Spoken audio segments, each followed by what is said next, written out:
start streaming. Let's see how this is going through here. Docs. We're gonna up chat. Let's see how this is working. So I'm in it, so far I can hear something. Oh, it's not loading. There's usually a little bit of a delay on this thing, so it should be saying that it is streaming.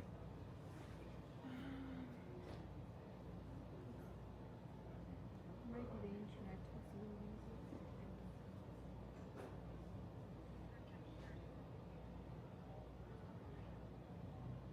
There's usually a little bit of a delay on this thing, so it should be saying that it is streaming.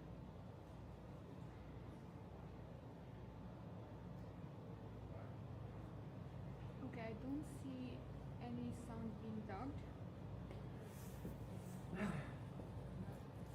All right, everybody. So we're doing a little bit of tests for this actual streaming event. We're going to have the event starting in about 15 minutes or so. Just going through and getting everything technically together. So, with that said, let's figure all of this out. I'm going to copy that link. It's good.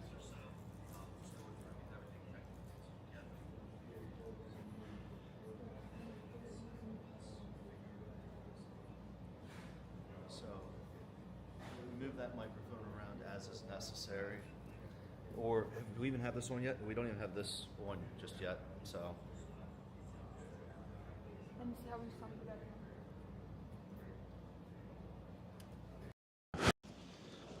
so now this should be taking over.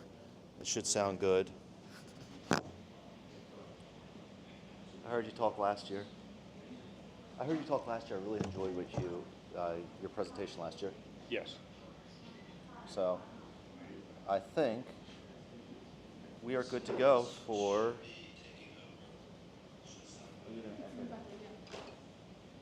Perfect. So is this like the microphone? Or? This is the microphone right here. This is the streaming. Can you start to follow me or something in there? No, I'm doing this manually. Just trying to figure out how to be out of the way as much as possible. Understood. Just careful because it's. I've been told that. Stay out of the way as much as possible. And then it's causing a major echo to everyone. And what's your name one more time, sir? I'm sorry? What was your name again? My name? Yes, sir. Pete Tague. Pete Tag, and I'm Bradley. Bradley, and I'm Laura. sorry. Laura. In the Office of Contract and Procurement. Where it all happens in D.C. Mm-hmm. And we remember that we've heard you speak last year, but like with names like, no. You meet so many people. Yes, exactly. And without fail, everybody... All right, we're going to be starting soon. That's the thing that's like the most embarrassing, because like I feel so bad, like I people remember me, but I don't remember them. And I'm Okay, like, we're doing this here. This is the presentations. That one might be over there.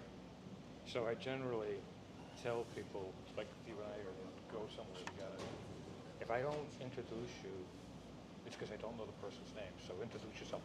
yeah. See? You should do that at home as well. Well, this isn't TikTok, so there's not going to be hundreds of people on here, just the people that Oya invites. So hopefully it's of value to people. I think, let's see, depending on like where they sit, we might need to. Well, you move this accordingly. So if they're doing a presentation over here, we're going to control that, make sure that it follows.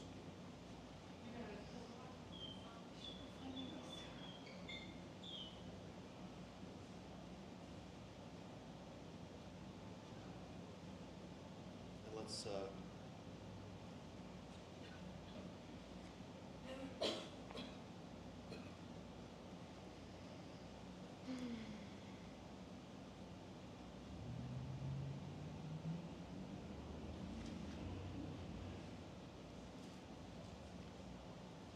starting in about 30 minutes.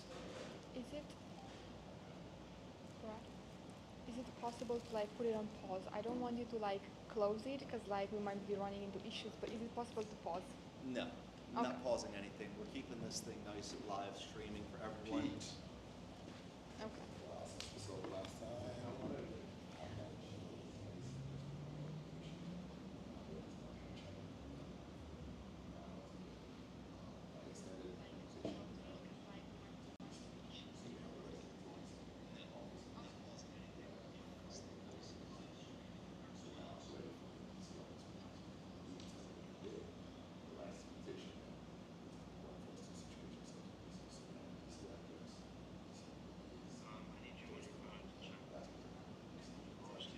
Maybe delete the first one.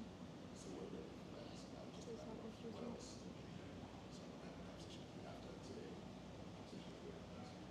You know what to do?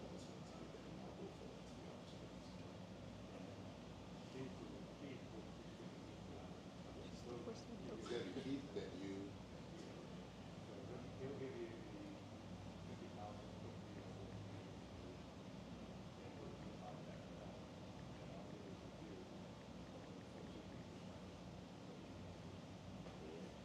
Listen to the last time. Did you have the deck? He's gonna know that. I took all that out and brought it in. Great. Right? Great, terrific. I'm so happy when I heard you were gonna be with us today.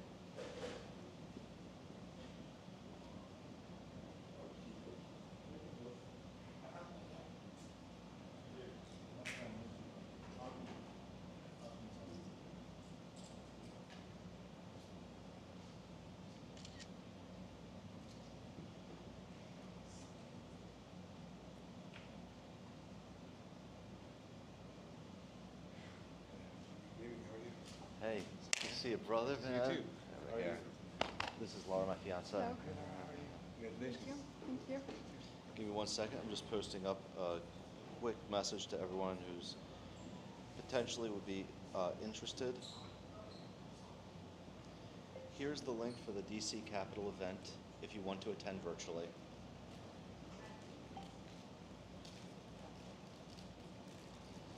The real value for this is that we're at least going to be able to show what the event was like to people who couldn't attend here. So I don't know how many people are going to like sit in on a stream, but it's all good. So far 0 on YouTube. Is it 0 on YouTube? Are we the most popular people on YouTube right now? Well, This is to show the benefits of government contracting. What do we? no, this is showing how to get it done. Oh, I know. Yeah, we just got registered with Sam and all that. You want to get him before everyone else gets him. Okay. Pete. Hey, Pete, how are you? Sorry to interrupt you in your track. Hey, how are you? Samir Musa. Right. Samir Musa. We have a media company in Annandale. And we just spent the last 6 months getting That just shows ready for you government what I can contracts. think We've done of. work with History Channel and TLC and Hollywood NPR. And so now we're in position for government contracts as a media company. Terrific. Yeah, Congratulations. yeah, it's very exciting, and we're the last phases of getting ready for the GSA.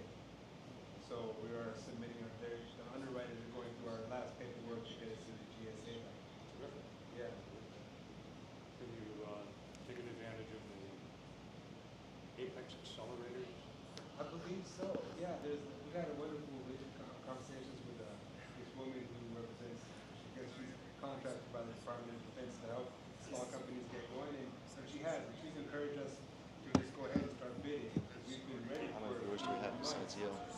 but we've also working with another company helping us get to the GSA, and then once we get through this process, Okay, we'll get to walk through our first We are bid watching. together. So I'd rather personally, I'd rather wait to go through the bid together. My partner said, let's go, let's just start bidding. We're registered in Virginia, Maryland, DC,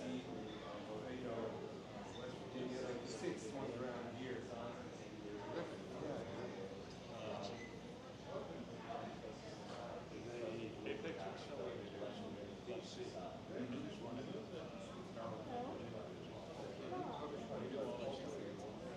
Right. I know, yeah, she let us know. Yes. But Although, actually, like, it was very valuable was also where because they helped us gather wanted to all be of our like for not make any mistakes. talk and you too, man. You know, you don't want to do it a long way. So it has been beneficial. But yeah, the Apex has been something that we engage with. We're just looking forward to get started. You know, we have 21 years experience in the city, working with all kinds of companies from History Channel to Hollywood, you know, so. There you go. Yeah, yeah. But not the government. So That's about to change, right? yeah. So, do you have any suggestions for me, for us, aside from the Apex? It's the business. I think it's the business headquarters in DC. Yeah. Even if you heard of next Thursday. A lot of people meeting. Yeah. I have to remember the names, so I have to repeat them a couple of times.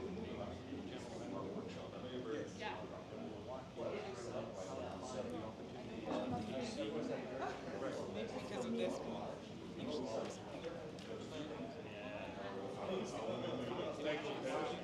Usually maybe it's excitement that has me feeling this way.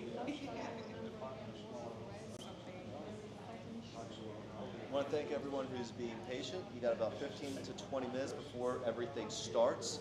So sit there and enjoy the beautiful backdrop of Washington, D.C. We're known for our exit signs. Look at this. Isn't that beautiful? Just stay on the stream, guys. It'll be starting soon. How are you? I'm Bradley. Me too. Sure. Oh, what's your topic covering? And we're So please, how can I play virtual? Okay, perfect. It's a WebEx international from 10 till noon.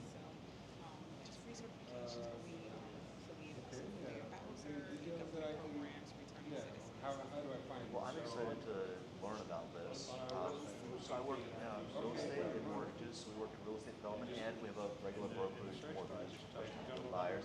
I'm going to talk for like 1 minute about that today. Just Well, one. I actually had a class with whole realtors, and I certified them. Well, maybe I need to be taking your Yeah, class. well, maybe we can actually do it. That would be We a can do a lot class of together. fun. Yeah, it's super fun. I bring out like my lady that makes sea moss lemonade. She serves us. It's super fun. Well, you know, and what I want to see in Baltimore, where I'm from, and where I was That's where she born in, is. That's where we did it. what I want to see in Baltimore and DC is I want to see a lot more of the renters transition being homeowners. I think that's a big thing. Yeah. I think that a lot of times the education, the tools that are necessary to just know the process, It is a lot. they're not readily available. If you just come from generations of renters, it just isn't there. So we have to bridge that gap. And you know, the biggest gap between, if you look at the numbers for any demographic, what causes wealth disparity is homeownership. Has to be registered in I can see like for numbers from the Federal Reserve for Americans of European descent, 85% of their we wealth have. I comes think we from did it with their primary residence. surrounding. For Asians, it's I think 75 we're already 80%. locked in DC, So that's where Virginia, we have a real big Maryland, wealth gap West in the Virginia, country. Pennsylvania. So therefore, by just showing the like working with But people all of this to area become we're locked homeowners is in. a critical thing for us to do. Yeah. I'm definitely going to be the one sitting in this. Because I was doing motion in DC, and we didn't go to Southern. And Oh, yeah, sure. to DC. And what we try to do Make sure we're in is, contract but it's not complicated. Like, but get it that. neither is lifting weights, right? Like, if you want to get big, lifting, okay, you're going to lift weights every single day, but it's executing on it and just kind of following a set guideline. Right. One of the problems we have in Baltimore City when we're trying to turn our renters, because when we sell our house, right over the first refusal goes to the person who's renting the property.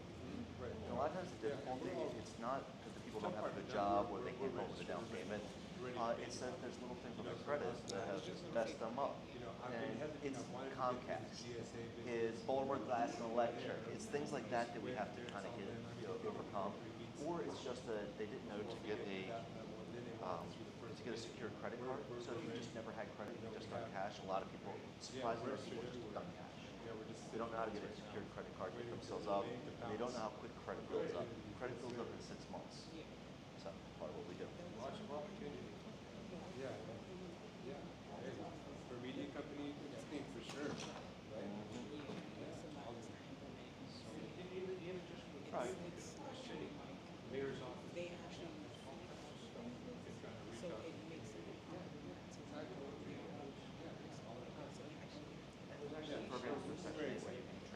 ownership to home ownership. Yeah, exactly. Because we're like, why are we going to pay rent forever when for somebody? Why are we going to subsidize rent when we can subsidize home ownership? It creates generational wealth. That's the whole idea.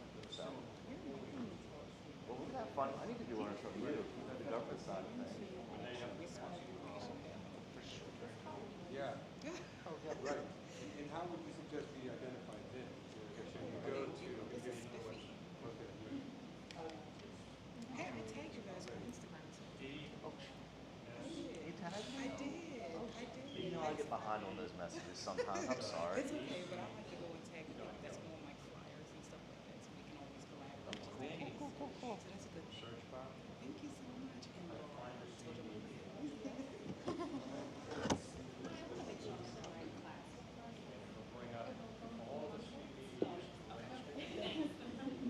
Hi, I'm Bradley. We're here to learn as much. I'll talk a little bit, but I'm here to learn as much as I'm here for all this. One to another. Literally one to another. So. No. I'm a mortgage company. We're in property development. We also do like first time home buyers, stuff like that. So. Yeah. Yeah, all depends on what a person needs.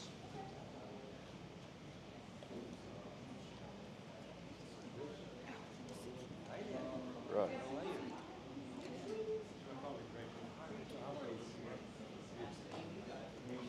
I am scared to stop the streaming for the time being. Just keep it, let it run. It's 6 o'clock. Is it still running good? Yeah. It's still running, right? Yeah. One person watching. One person. Probably me. Probably you. Alright. So I am talking into the ether right now.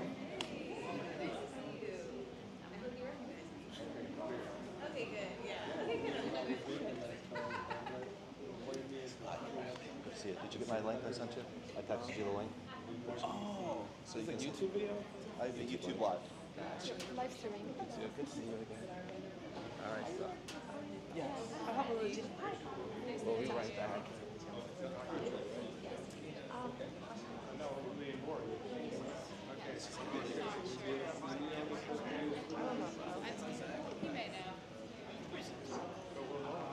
Let's practice panning.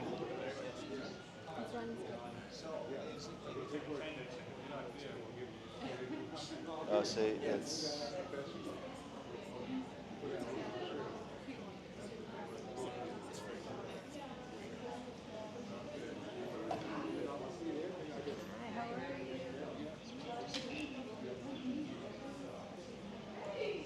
All right.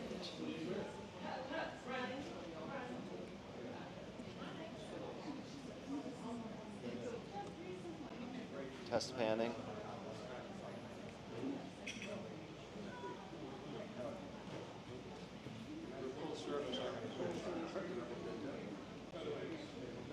All right, let me practice again. So pretend that Congressman's there talking. There we go. Pour in.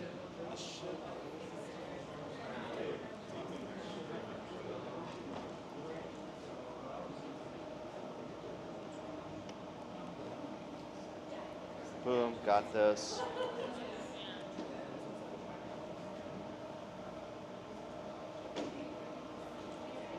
Are we on power?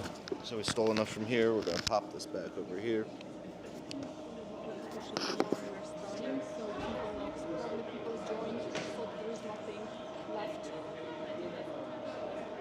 Well, this is also going to mainly be for.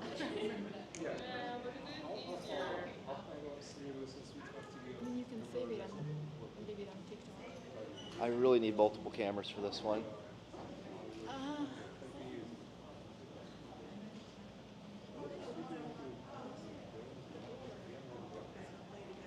So. Never mind. Cut that at any time. You can cut the sound at any time there. We can cut the sound.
all for being here. Typically our events start at 6:30, so I think people are still gonna be trickling in. But I do believe in folks coming on time, getting something for it. So I want to thank you all for being here on time, coming to Southeast Washington, D.C. to Ward 8 for this very important conversation. About a year and a half ago, I met my buddy here, Ike, and we talked about opportunities that are missed by those who live in marginalized communities, not knowing how to scale or level the economic playing field and take advantage of all the resources that come from the DC government and beyond. So instead of just complaining about it, we put these capital business seminars together. We wanted to just have a couple of people come and speak and have a couple of people in the audience, but with your support and with your continued confidence in this, we've been able to come in droves. So instead of me just talking all day long, I kind of want to go over a couple of things. Since last time, we've listened to some feedback and we have QR codes that will have all the presentations. That way you don't have to feverishly write down every note or every slide, that we'll actually have the slides together. So I want to pass around a couple of the QR codes so you can scan it and absolutely get, and get all the presentations together. But before, oh, they're actually up here. But before we get to the presentations, there are some folks that really have helped make this possible. We're talking about folks from the mayor's office. We're talking about folks from the private practice. Just people who wanted to lean in and make this thing successful. So without further ado, I want to bring in the co-founder of the DC Capital Business Seminar to share a couple of words and why we're here. So without further ado, I want to introduce you to my brother, friend of mine, soon to be yours, Mr. Ike. Can everybody hear me? All right, I'm still going to use this. Is this better or is this better? That's better. Much better. All right, my name is Ike Waneri from Nigeria. Been in DC since 1998. Not a lot of years ago. Started my company out in DC in the year 2000. Of course, during the Millennium Bug and all that stuff. Ever since then, I've been involved in the small business to medium to large in different capacities. But I noticed that there was a big problem. That problem is a lot of us are just hustling and grinding. Isn't that right? How many hustlers are in the room? How many grinders are in the room? And we hold it like a badge to our chest. I'm a hustler, right? There's songs about it, but that's not the issue. Now, one of the things we're trying to stop is we're trying to stop the hustle. We're trying to stop the grinding. But instead, let's build corporations and let's build organizations. So whenever I heard corporations, I always thought 10,000 people, large payroll, calling Accenture, paying them to handle your stuff. That's what I thought running a corporation was about. But I got to realize that you could run a very good, streamlined organization of 4 or 5 people, 10 people, tops, and you'll be generating 10 million plus a year. We have individuals like Mr. Pete over here, who will tell you exactly how you could create a streamlined little company that can be taking care of certain things in DC and making some very good money from it. Now, it's not just about the money part, but these are projects that help develop DC. So let's help develop our communities while building corporations while doing so. So now, how many hustlers are in the room that want to become corporations? How many hustlers want to still keep hustling? Your hand's supposed to be down. We are not here to be hustlers only. You're going to walk in this door and be hustlers and grinders, and we're going to leave these doors becoming corporations and organizations. Notice the word organizations from what word? Organized. So we have to get organized. We have to get our finances organized. We have to get our teams organized. We have to get our company and LLC organized. We have to get our incorporation organized. We can't just be running a successful corporation from nowhere, from our bedroom, from our garage. So what I'll recommend is scan this QR code first of all. It's going to show all the PowerPoint presentations that are supposed to be shown today. That's number one. When you have those PowerPoints on your phone, download them. After today's event, go home and look through them. Look through them over and over again. I am a testament to it. This is not the first time Pete is coming out. The very first time Pete came out over a year ago, I took my notes. I did everything he said I should do. And now I'm on another level that I'm going to be talking to him about something else on another level. So take all these presentations in your phone and get ready to read all of them. Now, listen to the people speaking today. It's not just about hearing them out and going home and taking pictures. It's about hearing them out and going to get action done. So what you hear today, go do it. If they tell you to register your company a certain way, go register your company that way. If they tell you to go arrange your taxes a certain way, go arrange it that way. Because these individuals are telling you exactly what you need to do, not what you want to do. Because some of the things they're telling you that you should do might be a little bit difficult. You might have to pay some money here and there, but that's what it is if you want the $1 million, $2 million contract, which DC has to give to us, minorities, by the way. So guess what? Everybody in this room is supposed to be getting from this budget, but you have to prepare yourself and do what you have to do. So listen to these gentlemen today. My name is Ike Winery again, and we're gonna have our first speaker come up with his presentation, which is Mr. Pete. Oh, 1 second. But before that, I'll let everybody know what's going on. So, Hold that thought. We got our next presenter, somebody from the mayor's office who's been a champion of this since day one. Now, I could call her main titles because she operates one hat and operates another hat, but I want her to introduce herself. Director of Mayor's Office of Women Priorities and Issues. Natasha. Good evening, everybody. Good evening. We're going to try again. Good evening, everybody. Good evening. Now, party people, we are here in the Great Ward 8 across the street from where the Mystics, the championship, we still fighting for a spot. I don't know if y'all watching Indiana Fever. We got to take them out. Take them out. Defend, no, for real. Defend the championship. This is DC, the District of Champions, and it's not just about athletes, right? When we talk about that, there are vendors who get contracts, dollars, guaranteed funding. They supply uniforms, they supply the hats, right? They supply the audio-visual capabilities. We want you, if you're an entrepreneur or know someone who is an entrepreneur, to be competitive. We like to keep the dollars in the districts. Hopefully you live in DC too, right? And so my name again is Natasha Dupuy. My role with Bowser administration is to make sure that we can take as much information in as possible and get it to our residents and our business owners. There are a lot of times where today I went to a session that was talking about if you are a landlord, if you have tenants, if you somehow supply housing, you could have one property, you could have 100 properties in the District of Columbia. Guaranteed, you will probably run into a question that you need an answer to. And so part of our role is to make sure that we know who to refer you to. Again, there are a lot of partners that are gonna come speak. A lot of times people are like, the city doesn't do blank. One thing I know about the mayor is that she wants to make sure that all of the work that we do is not stuck. If you have a project, if you have a problem, DC is where you find the solution. This is where you wanna do business. We can unstuck your problem, okay? If you have a building where you needed a permit, I guarantee you, I have been at 441, people start calling out the numbers because you don't even say the street no more. We know exactly what building you're at, right? You've been in the building, you stood in the Office of Tax and Revenue, you're like, this hasn't dropped off the internet yet. I need a form. We have been there, okay? I have called with folks. I've seen the mayor call and sit on the line with someone to make sure they had their doctor. She called the regular number because she knows our systems work. And so if you somehow get stuck, it could happen. If you somehow get frustrated or feel like I need an advocate, there's the Mayor's Office on Community Affairs. My team is the women's team. We often wear green shirts that say Executive Office of the Men. But our team is one of 14 offices. We have African Affairs, Latino Affairs, Asian Pacific Island, LGBTQ. Pick your cousin.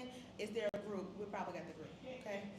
The goal is that you can go and have a soft touch, right? We might not walk up to the director of small local business development. You might, she's approachable.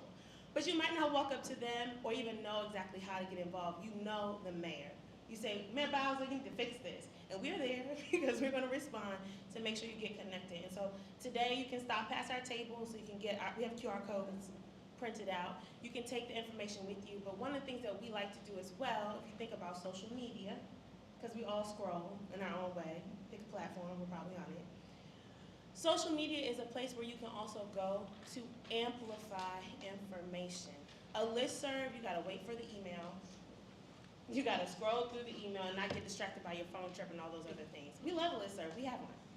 But every day, we want folks to be able to say, I wanna go to the MOPI page. What have they posted about? I'm an entrepreneur. We're posting grants. We have 2 specialists. Their whole job is to make sure that we're amplifying grants from the public sector to the private sector. We're hosting seminars. We want to make sure that you're connected. So I'll close with this. If you have a problem, DC is a place where you can find a solution. I commend you all for the businesses that you have started or will start, and know that if you have not connected with the mayor's team, we have lots of resources and we have programs specifically for women, my team. And we're gathering women for the last 2 years, it'll be our third year, every year just to network with other folks who have received grants. It's called Obviously DC Ladies Night. And so you'll hear about obviouslyDC.com, you'll hear about lots of opportunities to get grant dollars. You want to touch and talk to those people. And again, our office is the soft touch in the community. So thank you again for being here. Please listen, please follow up. Ike says it all the time, we can't re-emphasize it enough. Follow up, we're ready to help. Thank you. I'll pass it back. Thank you, Director Duping. The next person is somebody that actually reached out to me. She found out about the work that we're doing here, and she really wanted to talk about the work that she does for our communities, Southeast and communities of color altogether. So without further ado, I want Liz to come up and introduce herself and talk a little bit about what she does.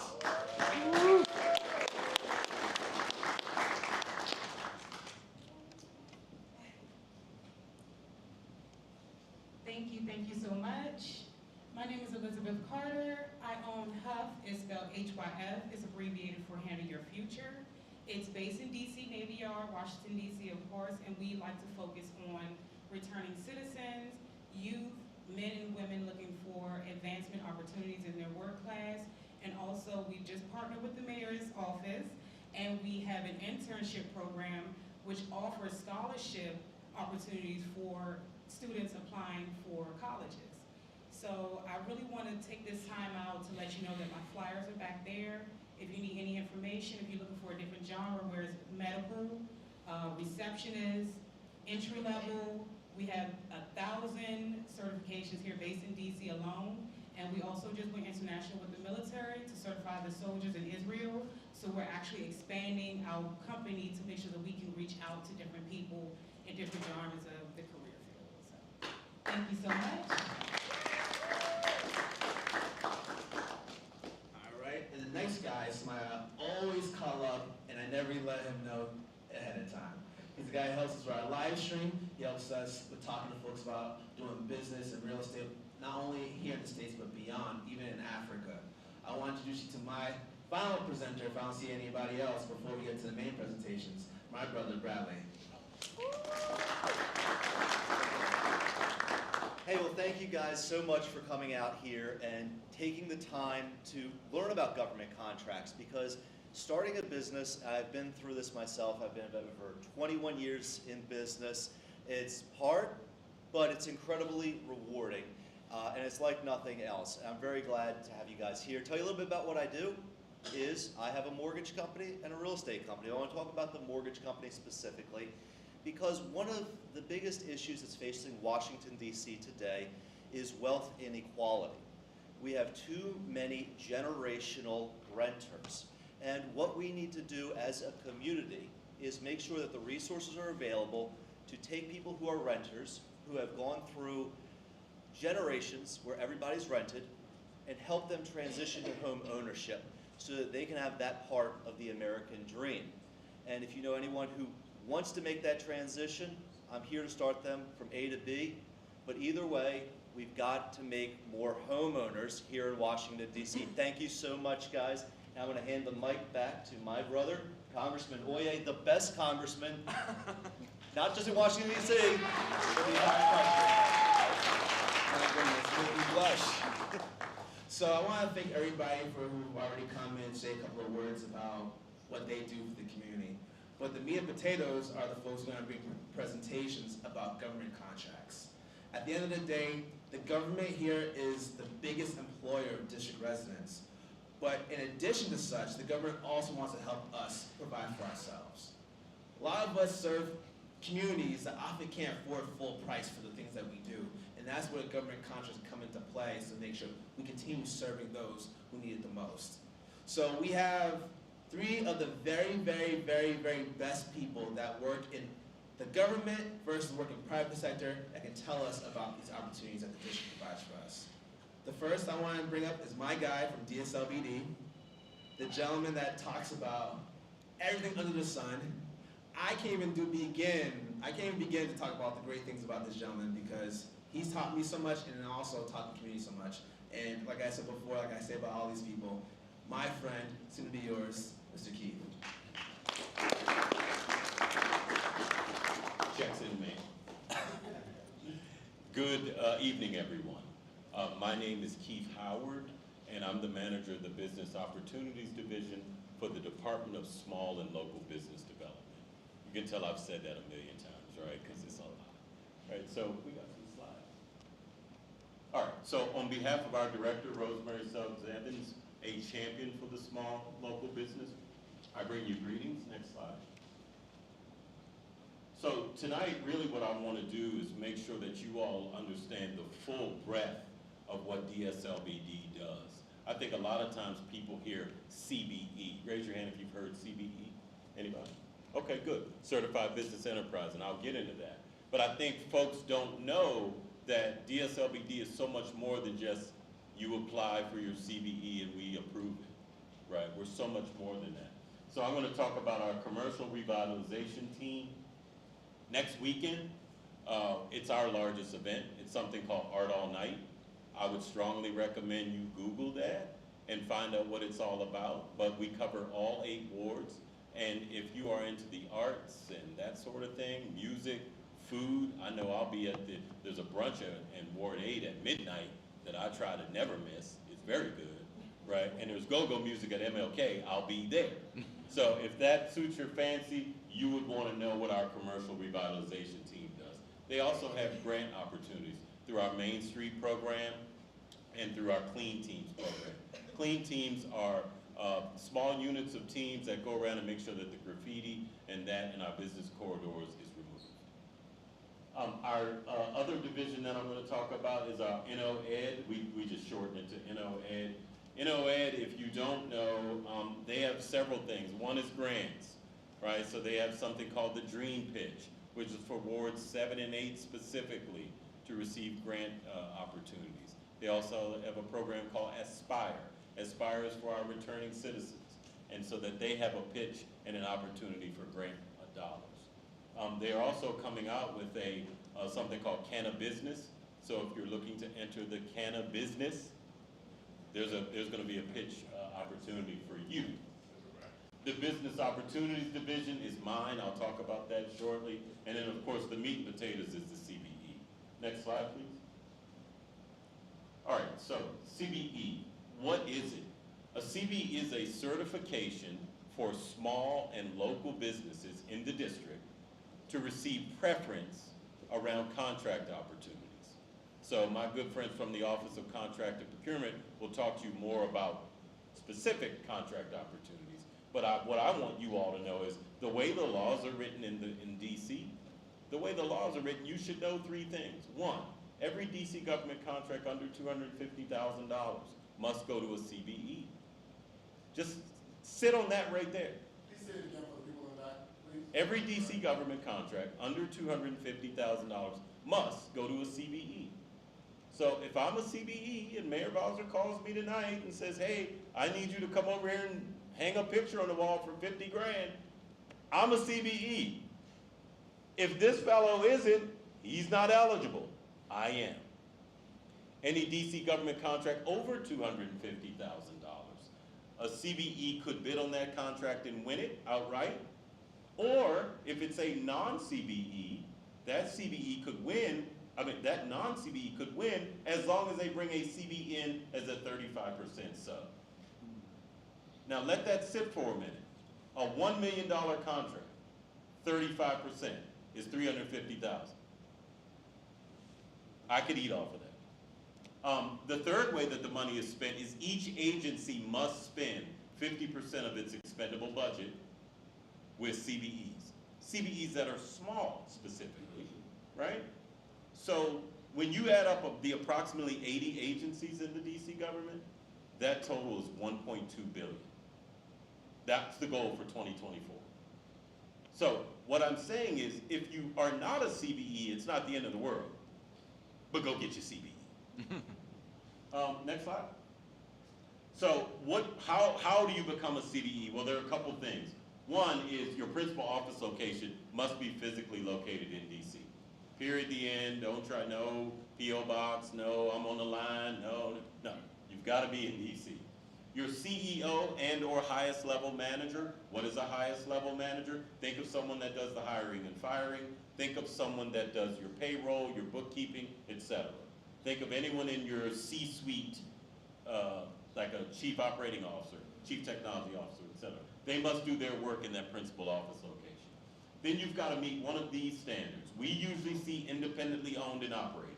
That means I own the company and no one else owns the company. I own it. There is no outside entity.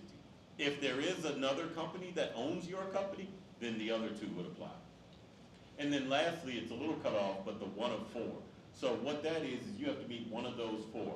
Either more than 50% of your employees must be district residents, more than 50% of your assets are located in the district, more than 50% of your gross revenue is in the district, or more than, let me see, what's the fourth one? More than employees, there we go, thank you. More than 50% of the assets, gross receipts, ownership. So more than 50% of the owners are residents of the district. You only need to meet one of the four of those. So once you've checked this little checklist right here, in theory, and I say in theory because you still have to back it up with supporting documentation, in theory you'd be eligible for the CBE program. Next slide, please. All right, so now part of the preference that I talked about was you get points attached to your CBE certification. So the maximum number of points is 12. That's the number you want. Everyone gets local because you're local, you're in DC. Not everyone gets small, but I'll give you an example of small. In construction, small is $19 million a year. So most are small, right? Is Clark Construction small? No, they're in the billions. So they can't be a CBE. See how the playing field evens out. Disadvantage, what disadvantage means is the majority owner of the firm,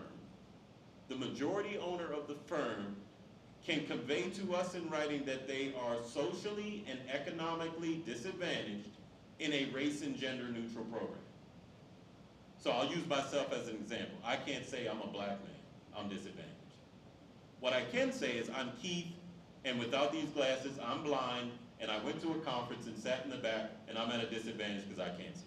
I could say that. I don't know if it'll get proved. It may, but I could say it. Next one, resident owned. Again, the majority owner of the business is a resident. So if you've got 3 owners, right, and 33% live in DC, another 33% live in DC, and another 33% live in Maryland, the 2 that are residents are the majority owners. You could get resident owned. So ultimately, when you get to 12, and we don't see long-time resident much, but basically what that means is you've been in business for 20 consecutive years in the district. And you approve that with business taxes. That's a heavy lift. The development enterprise zone, that's actually a map. Do not confuse that map with the federal hub zone map. It's a different map. Veteran owned, you're either a veteran or you're not, right? So that one's an easy one. And manufacturing, you're either making something or you're not, right? So that one is easy. Equity impact enterprise are the first 4. Local, small, disadvantaged, and resident owned all together gives you equity impact. What equity impact does is it gives you opportunities for some of our grants are set aside just for equity impact enterprise, right? Sometimes we have networking events where we have the mayor and buyers from other agencies out. We would invite equity impact, and then sometimes it's just like we did a lottery grant, and we did it just for the EIEs, only $50,000. Next slide, please. All right, so I talked about the NOED team, so I just wanted to highlight the Aspire to Entrepreneurship. That is for our returning citizens. So if you fall in the category and you want to reach out to our NOED team and find out about some of the grant opportunities that they have for our returning citizens. Same thing with wards 7, 8, and 9. And then I also want to highlight Small Business Sis. So what Small Business Sis is, our agency is at the MLK Library every Wednesday. My team is there on the 4th Wednesday of the month. You could go to our website, book time with someone from our team to basically provide technical assistance. Hold your hand, right? Because sometimes you all don't work there. Sometimes you look at some of these screens, it's confusing. It's not easy. It's not intuitive. So we want to be there for that. Next slide, please. Next slide. Next slide.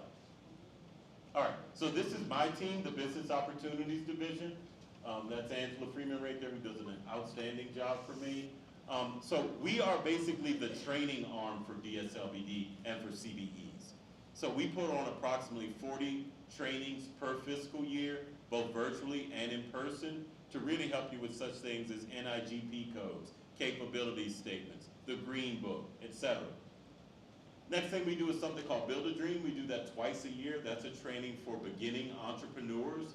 And we usually do one class for returning citizens and one class usually just for people who are either just starting or they're in the ideation phase. Sports wagering is my favorite part of the job. I'm a big sports fan. I'm a football coach, so I love sports wagering. What we do for sports wagering is make sure, A, that small and local businesses are able to thrive in that industry, which is a billion-dollar industry. B, make sure that the bigger sports books that are in DC, and there's several, provide 35% of their expendable budget with a CBE. So we've had some CBEs. Matter of fact, we're going to fly 5 CBEs out, thanks to FanDuel. We're going to fly 5 CBEs out to Vegas for a conference, all expenses paid. Those are some of the advantages that people don't think about when they think about DSLBD. We also provide matchmaking. We probably do a dozen a year. Matchmaking, think of it as speed dating. Think of it as, I want to meet with the government and sell something. That's really hard to do, but we make it easy by making the time and space available for you to do that. Grant opportunities, we've got a ton of grants. The one that my team does is called the CBE All Things Green Grant. It's for CBEs to train other CBEs. I've got $500,000 thanks to the Department of Energy and the Environment that I can now sow into CBEs. District Connect is our second largest event behind Art All Night. That is October the 29th, 2024. The registration is open now. It's open to CBEs first, but if you go to our website, you'll see it right there. It's also on Eventbrite. District Connect's a big deal. What is it? It's basically an opportunity for businesses to meet, not only through matchmaking, but through workshops, panels, etc., other agencies who are buying goods and services. And I already talked about small businesses. Next slide. I talked about the grant. I just want to let you know tomorrow night we're having the finals of our CBE Green Pitch where wards 1, 4, 5, 6, and 7, and I'm saying that because those were the people that applied, so I don't think we left anyone out. We offered it to everyone, but tomorrow night they're going to pitch their business for a total winnings of $125,000. Next slide. I talked about District Connect. Next slide. I talked about Art All Night. Next slide. Okay, so if you are a business, whether you're CBE or not, but district-based, and you want to do business with the federal government, then one of our teams that you would want to engage is formerly the DC PTAC. It's now called Apex Accelerator. So what they do is they are your advisor, right? So we're a little more transactional. We'll meet with you and do technical assistance once, twice, 3 times maybe, but the Apex team is with you for the long haul. But their primary focus is businesses that want to do business with the federal government. So one of the things that they are really helpful with is those certifications you all hear about, like 8A and woman-owned and economically disadvantaged, and those federal certifications, they can help you with that very challenging application process. Next slide. All right, so I am going to now turn it over, I believe, to my good friend Pete and my good friend Rachel over at the Office of Contract and Procurement. Again, my name is Keith Howard. I'm not hard to find. I always throw my email out there, and I always reply, right? So I know some people say, oh, government, they don't reply. This guy replies. It's the job. It's my brand. So it's Keith.Howard, the number 3, because there's another Keith Howard, so if you said it to him, I can't help it. Keith.Howard, the number 3, at dc.gov. Thank you very much. Okay, sure. Questions? I'm an open book. Any questions, anybody? Oh, sure, go ahead. I know the CBE process is not available for nonprofit entities. Do you have any advice on how to navigate that roadblock? Sure. So, firstly, if you go into the bowels of the CBE law, there is some language in there about a nonprofit owning the CBE, and then you could possibly become. But if I were you, I would probably try and find a CBE to partner with, right? And then perhaps you all could work together, especially in the over $250,000 space, right? Because that now others are open to market, right? So if I was the nonprofit, I would be looking for a handful of CBEs that I could work with. I hope that answered your question.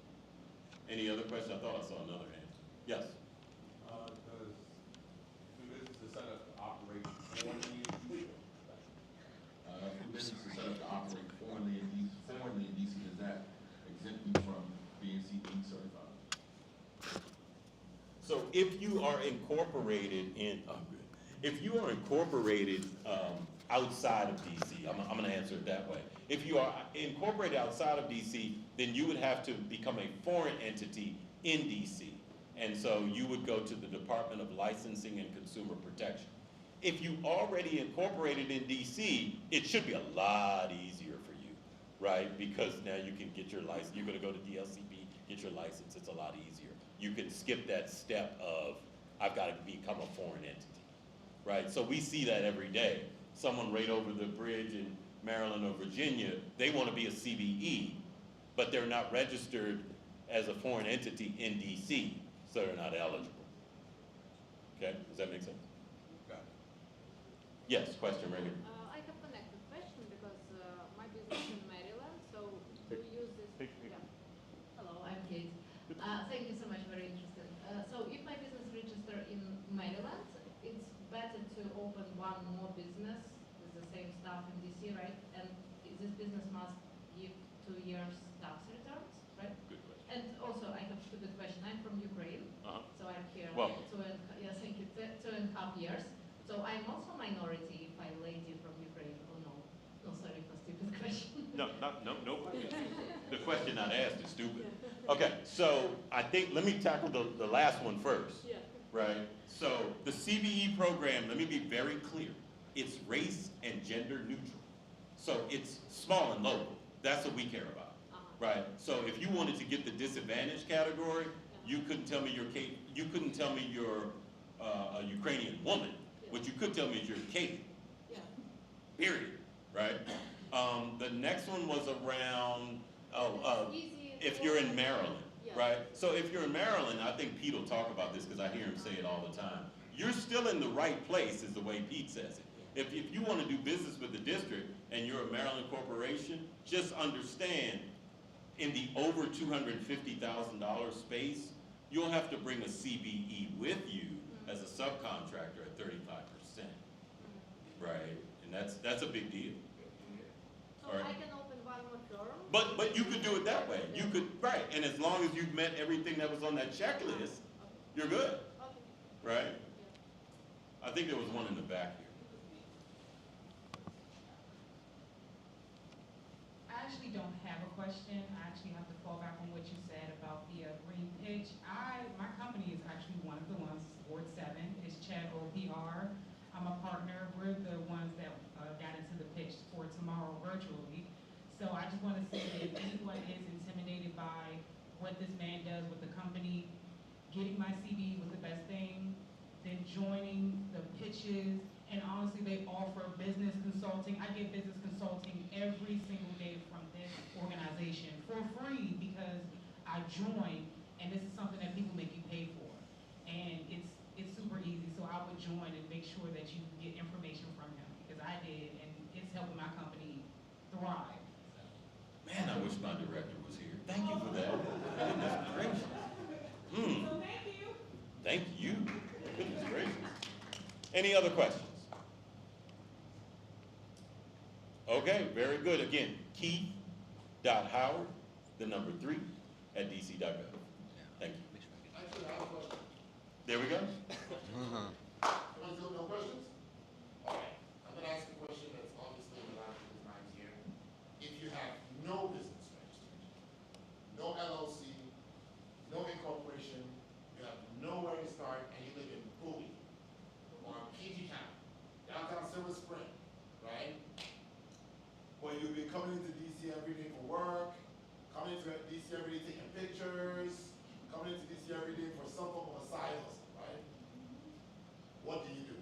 forget the one ask that question, but I have to ask it on their behalf. So, okay, guys, I got you. What happens? Sure. Ask. So the first thing I would do is I would go online and educate myself, start with the DSLBD website, right? I'd also spend a lot of time with the OCP website, my good friends over there. Then I would start to organize my paperwork to turn this idea into fruition, right? And become an organized, legitimate, legal business, right? I would start using some of the tools that are out there, like the Green Book, which lays out the $1.2 billion, where it's spent, what it's spent on, et cetera. So I would do some of that homework first, and then the first agency that I would actually get in front of in person will be the Department of Licensing and Consumer Protection, so that I could get a business license. Then I would hop over to the Office of Tax and Revenue and set up an account for the business for my taxes, so that I don't get behind on the taxes. Because guess what's the #1 reason why people don't get grants in DC dollars? They can't get what's called a clean hands, a certificate of clean hands. And sometimes it's not because they owe taxes, it's because they didn't file them. Or they have a fine. It's not just taxes, by the way, it's also fines, right? So that stuff, kind of stuff, you want to keep it in order. One of the things I tell my team all the time, we will always work in order, right? So you run the business the same way. So I hope that answered your question, sir. Oh, I have additional question for that. Sure, Kate from Ukraine. So if you open LLC also in DC, and you just wait 2 years, but you work for your business in Maryland, is it eligible, or it must be some like income in your LLC in DC? Right, so there is no income requirement to be a CBE. I could open the business tomorrow and apply to be a CBE Monday. However, if you want the full points that I talked about, specifically small, we will ask for business tax returns. So to your question, well, what if I don't have any tax returns? I just opened the business on Thursday. Then you're gonna write us a letter and tell us that. That's all.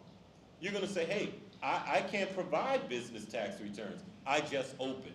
But if you don't tell us and you just do nothing, then guess what? Nothing from nothing is what? Nothing. And so you'll get nothing. You won't get the 3 points. And why are the 3 points is important, but what's more important is the way the law is written. And the way the law is written is that 1.2 billion that I talked about is for a CBE that's small. So the over 250,000 that's in the law, that Maryland company can win as long as they bring in a CBE, they have to bring in a CBE that's small. So it's more than just 3 points. Does that answer your question, Kate from Ukraine?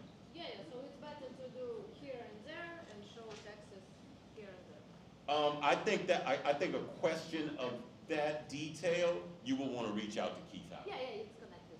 Thank you so much. Good, sir? You have a question over here. Oh, good, okay. Move Brett Mike. I didn't give Kate the mic, so I don't worry. I know, so. My bad, I was a little confused. So my situation is I've had a business registered in Maryland since 2018. And I'm trying to figure out, because I remember talking to somebody, I forget what the department was, but I'm trying to figure out, do I need to be able to easily certify the CBE, because that's my goal in DC.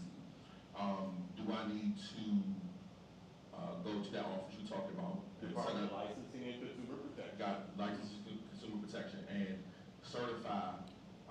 Register as a foreign entity. Register as a foreign entity. Get a DC business license. And get a DC business license, so that I can do that without having to start a new business. Yes.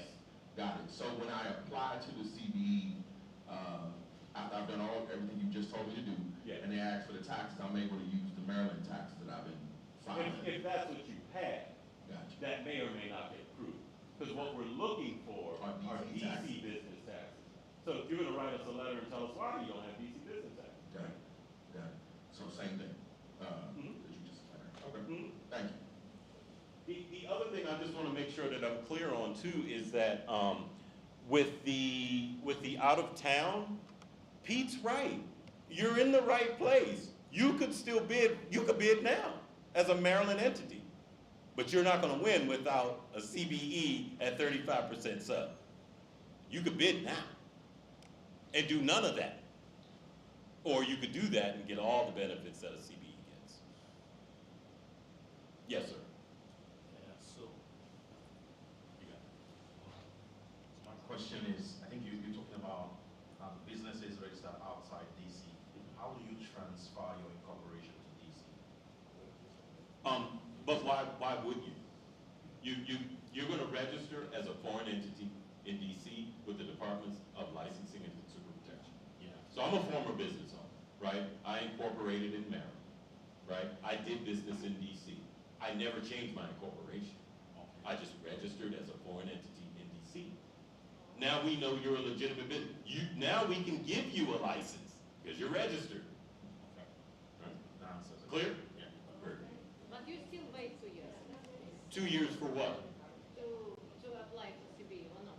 If you foreign, If you open the company today, yes. you can apply for your CBE tomorrow. If you have all those documents that we talked about. Remember what I said, in theory. So we're still gonna go back to that long checklist of things, and even that checklist. So one of the things I think the brother in the back asked, well, what could I be doing now? If you go to DSLBD's website, there's something called the CBE Wizard. The wizard is 6 questions. Depending on how you answer those questions, are the documents that you're gonna need. Those documents are not 100%. This is like your starter documents, the baseline documents, because we don't know what else you're gonna put in the application, that now we need to add more documents. For example, if you are selling something that's a good or service, if you wanna sell the government microphones, all right, you're gonna have to provide more documentation than if you wanna sell public speaking services.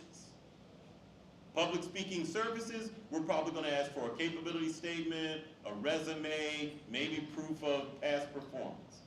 But if you wanna sell microphones, we need to know documentation. Where are you getting the microphone from? What are the terms and conditions of where you got the microphone from before you can sell it to the government? So you wouldn't find that document on the CBE Wizard. The CBE Wizard is just because a lot of people reach out to me and say, well, Keith said. No, what Keith said was the CBE Wizard is just the foundation documents. That's it. It's a starter kit. It's not the end-all be-all for your CBE application. Any other questions? Okay, very good. All right, thank you so much, Keith. And just as a reminder, we have QR codes that have all the slides on it, so that will be up there, and he's always available, like he said. Keith kept mentioning another organization, the Office of Contract and Procurement. You know, they go hand in hand, especially when we start talking about contracts. Keith mentioned it pretty briefly, but the reason why we're having this seminar in September is because next month is the District Connect. And I believe that every one of us who has a business or wants to get into business, who wants to know more about contracting, should be best prepared for that event. Whether we go in and we win something, we go in and learn something. And I believe having us this month and some change to prepare for these opportunities is really critical for business owners that look like us to be able to help us level the economic playing field. So without further ado, I want to bring my good friend Pete, my good friend Rachel, to talk about opportunities at OCP. Thank you. Thank you. I'm really glad you're all here tonight. One of the many things that it tells me is that you're making an investment in yourself, taking the time to meet with us tonight. And we're going to talk about a few other things that would be, in my mind, an investment in yourself as you start to do business with the district. But I'm here tonight to talk a little bit about the Office of Contracting and Procurement, OCP, one of your new best friends as you grow your business. Joining me tonight from OCP is also Rachel Williams. Stand up, take a bow. Rachel is our business operations manager, and she helps my office as the ombudsman work through challenges that CBEs and other vendors may have. People aren't returning your call. You can't figure out how to respond to a solicitation. You're ticked off because you haven't gotten paid. The Ombudsman's office helps manage those problems and reach resolution. Rachel, as our operations manager, gets involved because the closer she is to the issues that you guys have, the more she can influence how we run the business. So we're very focused on that, and we're very fortunate to have Rachel with us. And that's not supposed to be the slide that we're going to. No way, Pete, we got you. Okay, internet, everybody just bear with us a little bit. While they're doing that, I think I remember what some of these slides said. The Office of Contracting and Procurement supports the contracting and purchasing needs of 78 agencies in the executive branch of DC government.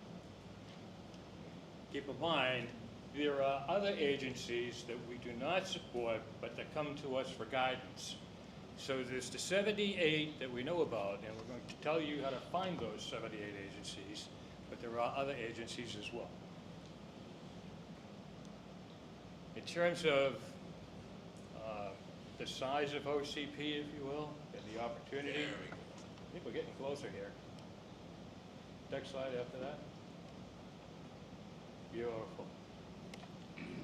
We'll go through the canned piece of the pitch, and then we'll spend more time on the stuff that you're really here to learn about, which is how to sell to the district.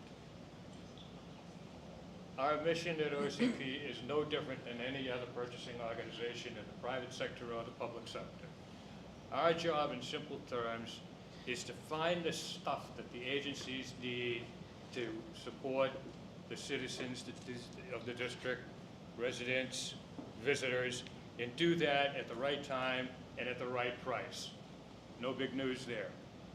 Our vision is to make delivery of the services that we offer to the vendor community and the procurement that you make as transparent as we possibly can.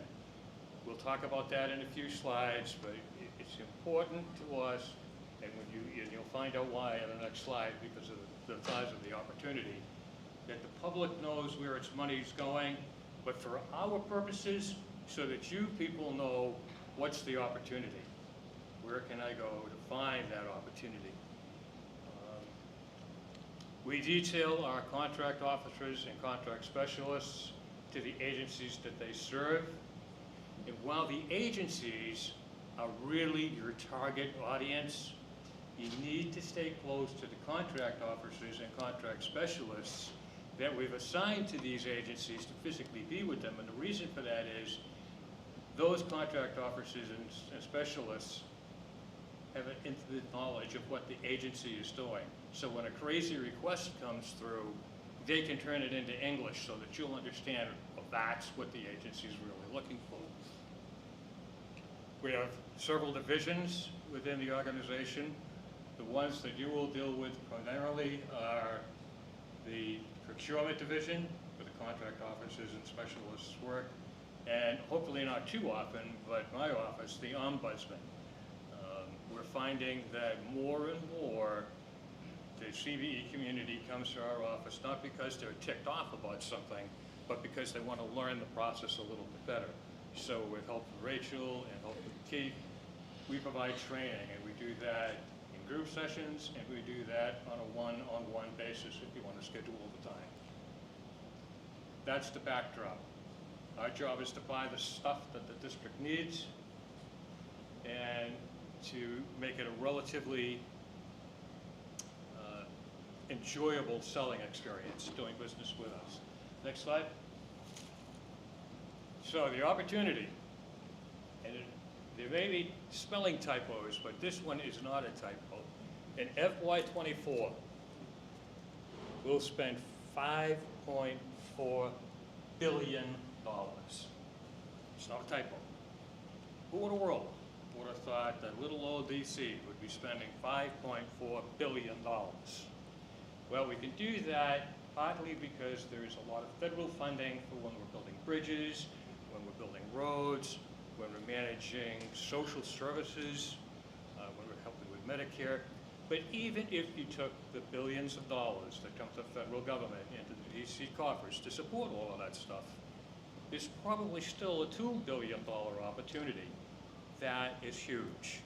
That opportunity is there for you as our local business community and for our regional suppliers as well. And then the third tier, of course, being people that work in Skytook, Oklahoma that would like to sell to us.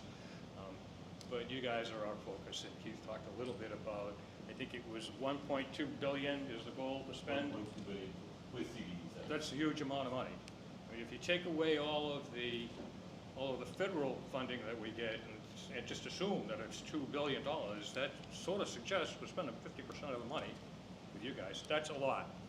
In terms of what we buy, think about it. 78 agencies supporting a population somewhere between 600 and 800,000 citizens and residents. Millions of visitors. There's nothing that we don't buy. This little box here on the right of the slide gives you an idea of it. Yes, we buy pens and pencils and we buy paper, but we buy engineering services. We buy professional services like bringing in teachers for different types of classes. We buy IT, software and hardware. We buy fleet, we buy automobiles. So I could go on and on and on, but the point is the financial opportunity is huge. The portfolio of what we buy is equally as big. And again, that's $5.4 billion. And that does not include the Department of General Services, DGS. They're in the executive branch, but they have their own purchasing organization. They have to follow all the same rules that we do. Their spend is over $1 billion annually. So add that to what we've already talked about. There's some serious opportunity for you here. If you're in any form of construction-related business, you want to make DGS one of your new best friends. If you build buildings, if you hang sheetrock, if you pull wire, so you're an electrician, you're a plumber, you provide security services, DGS is a place that you want to go to, and they follow all the same rules that we do, and they also offer much of the same transparency that we'll talk about from OCP in a slide or two. So let's go to the next slide. We're going to talk a little bit this is from a procurement, or OCP perspective. Some of the things that you should do and not do in getting ready for District Connect. Some of this is, you're going to think, my God, that's so obvious that my kid would know it, but you'd be surprised how many people sort of forget the basics. When you come to the event, whether it's an electronic business card or a paper business card, bring a lot of them with you. And that business card should clearly say who your company is, your name, your contact information, those types of things. Painfully obvious, but you'd be surprised from time to time. I mean, I've had people come to my office to learn how to do business and they don't even bring a pencil or a piece of paper. So think about the basics. Very, very important. Bring your capability statement. Keith talked about that. Because you're only going to have a short amount of time with the contract officer, the specialist, or agency staff. You don't want to give them a novel to read, one page. Keith can explain and teach you more about capability statements, but have that with you, and it becomes part of your elevator pitch. Again, you're not going to have a lot of time at this event to talk and talk and talk. So in 60 seconds, who are you, what's your business, what's the value that you bring, and what differentiates you from your competition? And your capability statement, as you're talking in your right hand, you can be looking at it to remind you what to say when you're giving your elevator pitch. Don't ask closed-ended questions. Don't ask questions like, do you like hardware? Yes. Question should be, what is your biggest challenge when you're buying IT hardware? That is an open-ended question. That makes people talk. Listen, and then think about what your solution is if you happen to sell IT. Connect the dots for them for how you could solve that challenge with the solution that you offer. I just picked IT. It could be any sort of commodity, any kind of good or service. The point is, don't ask questions that result in, no. Ask questions that people are going to feel compelled to tell you more information. Process that information and work it into your pitch. I should be in sales. I really shouldn't be in purchasing, you know that? Let's see. We have a website, ocp.dc.gov. And in that website is a transparency portal. And I'm going to get a little bit risky here. Can we jump ahead a couple of slides? Okay, and then we'll back up. The transparency portal is where we talk about what's the forecast? What are all of those 78 agencies and offices planning to buy over the next 12 months? You want to get familiar with that. Obvious reasons, so that you can start to figure out, is the district even going to buy what I sell? It's where we post all of the solicitations. Anything that we're going to procure over a certain dollar value, I think it's over 100,000, Rachel, we post it at this site. You want to find the opportunities? That's where you look. If it were me, I'd be looking at that solicitations tab at least a couple of times a week, and I'll tell you why. A solicitation may get posted with 21 days for you to respond, and you're thinking, man, I got all the time in the world to put together this wazoo presentation. And then conditions change. And the contract officer and the agency say, man, we've only got 7 days to get this. And the response time changes, but you didn't bother to go back in a second time during the week, and you missed that. You just missed an opportunity. And it sounds like a silly example, but I've seen it happen. Something is posted on Monday, 21 days to respond. Some condition changes on Wednesday, and they change it to 7 days. You just missed the opportunity if you weren't paying attention. Solicitations tab, very, very important. The contracts tab. Every contract that we award, $100,000 or more, we post it on that tab, on that part of the transparency portal. And some people might say, well, if you've already awarded the contract, why in the world am I wasting my time looking at it? I'll tell you why, especially if you're a CBE. Keith talked about subcontracting opportunities. Anything over $250,000, you know, it's going to be posted there. Look at those to find out, is there a subcontract opportunity for you in any one of those contracts? And if there is, call the number of the people that have the contract. You know, let's suppose it's with Skanska. Call Skanska. Say, hey, I'm a CBE, and I do such and such. You need subcontractors. Here I am. Like he said, it's the law. Okay? So that's just one example. Looking at the contracts tab, you can not only find out who's got the business today, so you know who you're competing against, but you can find out when does the purchase period end. I think they call it a base period in these contracts. Base periods and option periods, right? Find out when does the base period end. When does the option period end? Why do you care about that?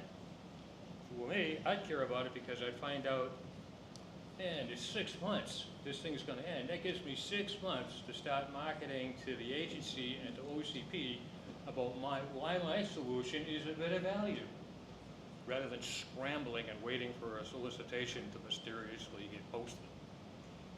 Don't assume that when the contract's period ends, that we're automatically going to award it to the incumbent. And chances are we will, because we are very loyal to our supply base. But at the same time, we're looking for the best value for the district. Take advantage of that. That's just a couple of things that you can do with the contract tab. Again, very important. And it's all part of getting ready to do business with the district and winning. Purchase orders. There's a tab that tells you all the purchase orders that have been issued through OCP. Again, why do I care about purchase orders that have already been sent? Because you're finding out for sure who's got the business and what it is that was actually purchased, and you can start putting your marketing plans and sales plans together based on the information that you found in the forecast and in the contracts tab. Now, the proof of the pudding is they issued purchase orders. They said they were going to buy it. They put a contract in place, and by Joe, they bought the stuff. And then to further prove it, we post the payments. So now again, you're finding out where's the money going, who's my competition that's getting money from us, and you're further proving the validity of the business and the size of the opportunity. That's important. Looking at these different tabs, the forecast tab, the contracts tab, purchase orders and payments, is there even enough business for you to think about doing business with the district? Maybe there's a forecast that says that the district is going to buy, I don't know, $150,000 worth of orange widgets, and they put a contract in place for it. But the reality is, looking at the purchase orders and the payments, they spent $1.25. That's not worth my time. Conversely, you might find out that they actually put all those things in place, and they've spent $50,000, $60,000, and we're only into the second quarter. That might be worth my time. So it's a way to size the business. We talked about that there are agencies outside of the 78 that OCP supports. We have a link that takes you to those agencies. Their solicitations don't show up in our transparency portal, but this will bring you to those opportunities. And again, I can't stress enough, if you're in a construction-related business, Department of General Services, be looking at us, because we buy the cleaning stuff to clean a building. They hire the people that actually do the cleaning, so be looking at them. We buy some of the material that an electrician might use to, pull wires through walls, but they hire the people that actually pull the wire. So it brings you to, my point is, there's lots of other opportunity beyond what you'll see on our transparency portal. So take advantage of that. So let's see if we can go back 2 slides. I think it is. Okay, back to what you should do. That's all about visiting the ocp.dc.gov site. And there's an extra added bonus to that, and what we just talked about with transparency. My colleague Rachel, in partnership with Keith, next Thursday are hosting a 2-hour virtual seminar called the General Vendor Workshop. Keith goes into much greater detail, or actually, I think somebody on his team goes into much greater detail than the slides that Keith showed you earlier. And what does it all mean? Rachel, when Keith is done with that, talks about how to identify the opportunities. So that transparency slide that we showed you with the 6 different tabs, Rachel takes the time to walk through, or as much as you can in 2 hours, what it means and what you might be able to do with it and how to use it. So that's called opportunity identification and capture. So I would encourage you, especially with District Connect coming up, attend that webinar if you can. The even better news is, I think there's another one in October before the event. So there's 2 opportunities to find out from subject matter experts how to use the tools that are available and how to win business with the district. Talk about the transparency portal. If the SLVD offers matchmaking opportunities with primes and with agency staff, which I'm positive they're going to do, you're only going to have a couple of minutes. That capability statement is crucial. Your elevator pitch is crucial. Staying on track with your elevator pitch, because you've got your capability statement in your right hand. Oh, by the way, here's my capability statement. You're not handing somebody a link to 1,000 pages worth of stuff that you could sell it to them. Okay. Stay on point. That's the last thing. Go ahead and move it forward. Stay on point. When you talk, whoever it is you're talking to, don't talk about the weather, don't talk about your kids, don't talk about what's going on at the next table. You're there to get their attention. Stay on point when you're talking to them. Some things not to do. Don't bring samples of the stuff that you sell. Simply because the folks that you'll be talking to, they're not gonna have any way they bring it all home. Plus, it distracts you carrying it all around the facility. So, get somebody's business card and send them a sample if you want to send something. It sounds silly, but you don't want to be distracted trying to carry a whole bunch of stuff through the facility that people are probably only going to leave there anyway. If you decide that you want to give giveaways, stuff we all get, swag I think it's called, that's fine. But keep whatever it is under $10. Pens, papers, notebooks, you know, little tote bags for when you go shopping. Just keep it under 10 bucks, okay? And the reason for that is that we can get in trouble if you give us anything that's worth more than that. Don't overrun the time that you're allotted. Don't sell yourself short, but if you've got 10 minutes with these people, at minute 10, don't abruptly end the conversation. You know, if you get a sense that they want to talk some more, go ahead and let them talk. But don't take too much time because there's somebody behind you who wants to see them. So it's kind of a courtesy thing. And after about 10 minutes in an environment like a trade show, you're going to lose them anyway in terms of their attention because they know I got all these other people that want to talk to them. Don't speak poorly about your competition. You know, you can talk all day long about the advantages of your value proposition. You can connect the dots between what the agencies need and what you sell, but don't say Keith's company's pretty crappy at it. You know, just give credit where it's due, keep the focus on you, keep it upbeat. If you've got a gripe with OCP, District Connect is not the place to take it up. You can come to the OCP booth on the May 10th and say, look, I'm pretty ticked off about such and such. How do I get in touch with the Ombudsman's office? Or how do I get in touch with Rachel? And schedule an appointment.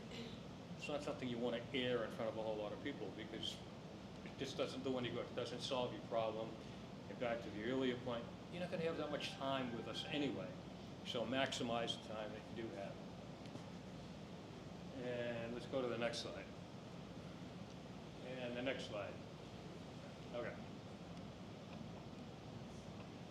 Selling to DC. And Rachel goes into a lot more about this, but just, you know, just to give you some highlights. Again, the agency program staff are your target. The contract officers, the contract specialists, the purchasing folks, they're there to keep it legal. They're there to make sure that everything is transparent and it's above board, nobody's going to go to jail. That's not to sell them short, but the reality is the agency program staff are the people that know what the agency needs in order to satisfy what the district requires. That's your target audience. If it were me, reach out to them every 10 or 15 days to let them know that you're a CBE, that you sell fill in the blank, and you know that the agency is working on fill in the blank. Let us know how you can help. Go for mind share. Don't go for a whole lot of time with the agency. You'll get that eventually. Keep your name, your company's name, top of mind with them. What eventually happens is, oh, by the way, there's nothing that says you can't send emails every once in a while sharing just a little bit of an industry best practice and tie it to something that the agency is working on. You just bought mind share. And what happens, as crazy as it sounds, agencies will call OCP and they'll say, you know, we're about to put out that solicitation on orange widgets. We can't guarantee Rachel's company any business, but make sure you reach out to Rachel because she sure as heck knows what we're doing. And that's the kind of vendor that we want. It's grassroots, it sounds crazy, but we've seen it work. So keep the communication up, but don't send so much communication that people aren't going to read it. Again, market directly to your card. Oh yeah, on the OCP website, type in agencies served in the search bar. It'll bring up an Excel spreadsheet with all of the agencies that fall under our purview. There's 78 of them. You want to market to all 78? That's great. For me, 5, 10, maybe 12. Who are the 5 to 12 agencies that are likely to be interested in what it is that you're selling? They're your target audience. Then go to each agency's website along with their forecast. And you want to look at forecasts, see what they say they're going to buy, but look at their websites. What are they working on behind the scenes? Behind the scenes meaning we haven't got to the point that the agency wants to buy something. Your marketing should show that you know that they're working on fill in the blank, and you happen to have 15 years of experience in delivering on fill in the blank. How could we help? And then tie that back to the industry best practice that maybe you said earlier. So constant communication, target your audience, and then the audience within that audience, if you will. So the agency is your target. The audience is the program staff. If you can't find the program staff on an agency's website, market to the director. That name is sure as heck going to be there. Market to the deputy director. Market to the chief of staff. And the reasons you want to do that is you want to be aggressive, but at the same time, those are the ladies and gentlemen that are holding the purse strings that are being spent by the agency staff. So you can be sure if Mrs. Director or Mr. Chief Operating Officer sees this is a supplier in town that can give us the best value, they're going to pass that information down. So, think out of the box. Oh, geez, I can't find a program staff. I'll move on to the next one. Nay, nay. Nothing wrong with going to the senior staff because they're going to pass the information down. We already talked about that. You don't always have to mention a product. Oh, and Rachel will talk about this when you go to her seminar next week. There's nothing that says you can't submit an unsolicited proposal. You look at the forecast and there's either next to nothing or there's nothing that appears that they could be buying from you. But you just happen to be walking through the park, some park here in DC, and you notice that the foot lighting isn't what it could be, and you happen to sell lighting. You could write an unsolicited proposal to whatever agency it is that looks after parks, like it's Parks and Recreation, and say that you were walking through the park and you saw that the foot lighting isn't what it could be. I sell lighting, here's a potential solution for you. We've seen those kinds of simple tactics turn into a pilot project.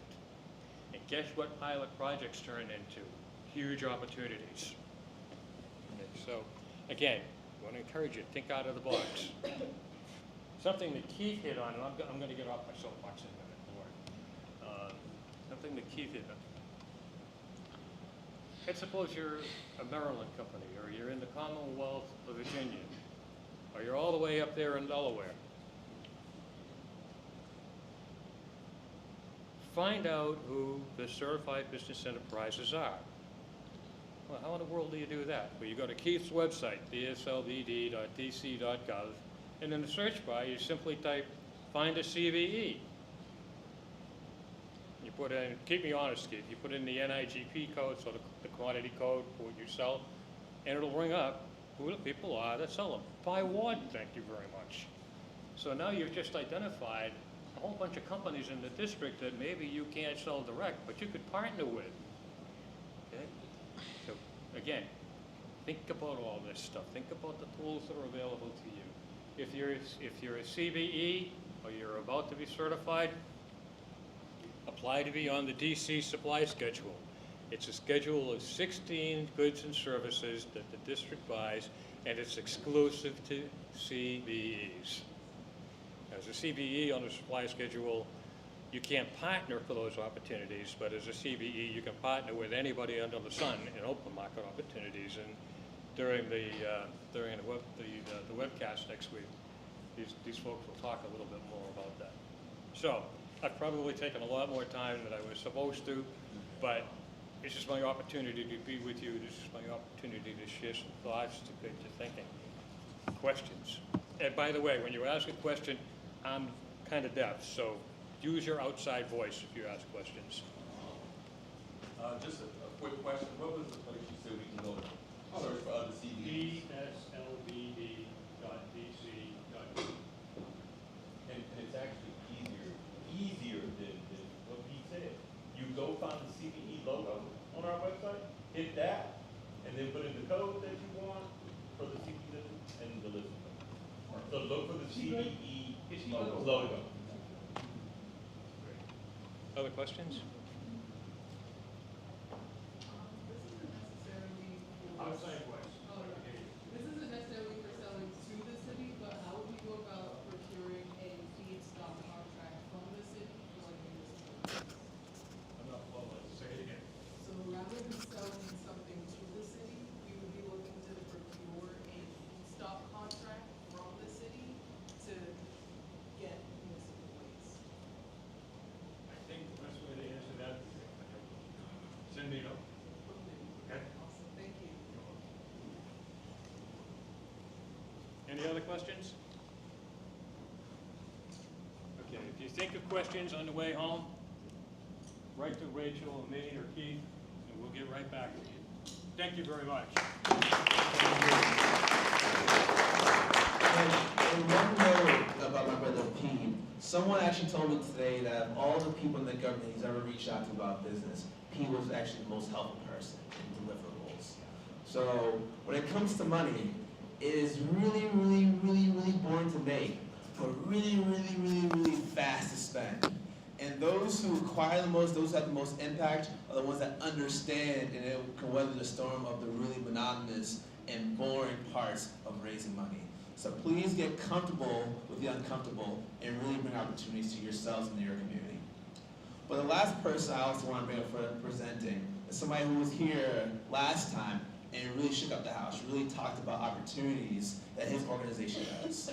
Now, we just touched on the governmental side, but there are also community groups that really help us from A, B, C, 1, 2, 3s in business. And I wanted to introduce my dear friend, Jose, from the Latino Economic Development Center.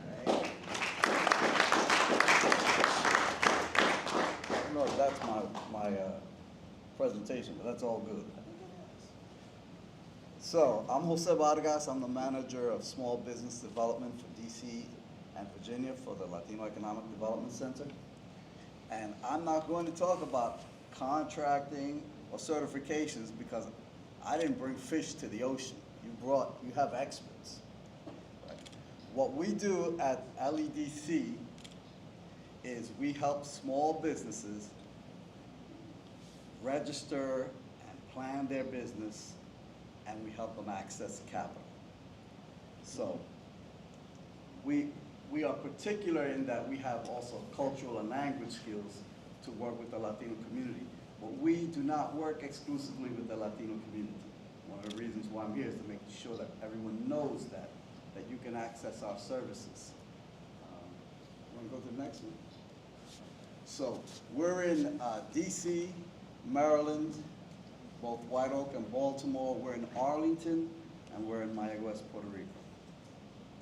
So we serve the entire District of Columbia, DC, and Virginia, and you can access our services. Our goal is essentially to help you access resources to build your business, access capital to grow your business, and also we have affordable housing programs to help you buy your first home, preserve your home if it's underwater, and organize tenants so they can purchase their homes and deal with their landlords, and foreclosure prevention. We also have a new organization that is called the Financial Empowerment Center that helps you with your personal finances. So many of you who are not already in business may want to access that service first, because then you can work on building your personal credit, which will help you with your business credit. So in terms of our organization, we work with online services and cohorts of groups, specifically in different industries. So how many of you are in business already? All right. How many of you are aspiring to be in business? Okay, so this. No, I see. Okay, so what I'm seeing here is that you all came for the contracts, right? All right, that's good. So we work with both businesses at the idea stage, businesses at the startup stage, businesses at the later startup stage, early growth, late growth, and even at maturity, where they're looking to license or franchise or sell or looking for investors. So we work with different businesses at different levels. So depending on where you are, we offer services to meet your needs. For people in the startup services, we offer a whole business boot camp, right? If they're working on the idea stage, we'll work on assessing their idea. We'll work on having them develop a feasibility study to see how practical their idea is, right? And then for those in the growth stage, what we really do is help them work on marketing and sales and their finances so that they can then access capital to grow. So we do work on areas of government compliance and the like. You've already had, the experts in the area talk to you about that. So I'm really here to offer you services that we provide to help you facilitate accessing, for example, becoming a CBE. How many of you here are certified business enterprises? There you go. That's another reason why you're here. So, hey, if you need to subcontract you Maryland people, talk to this lady right here. She's letting you know.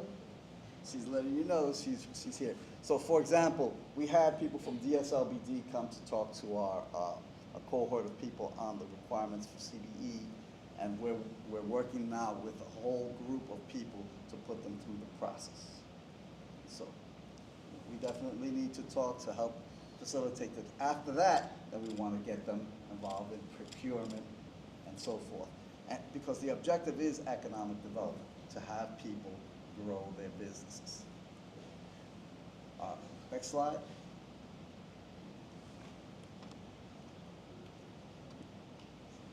I think you're putting on another show, but that's good. I can run it. So we have some certain industries that we work with. We work with people in the construction industry. We work with people in IT. We work with people in the food industry. So these are just cohorts of people that we've worked with in the past in different industries. We're working with people now to create green cleaning businesses. So we work in different industry sectors, including the arts. Next. So this is a presentation on the Food Venture Initiative, which is not what I'm going to be talking about. So, what I want to talk to you about is how we can facilitate you accessing becoming a registered business, having a plan to succeed, and to help you grow. So some of the things that we do is help you with permitting, accessing the right insurance for your industry, getting the right certifications. For example, in the food industry, they have to be certified food protection managers. We'll help them access the information, the courses, the certifications, put them through the Department of Health, get them the proper licenses for whatever industry you're in, and then once you're there, then we help you walk you through the processes to become certified business enterprises. All right.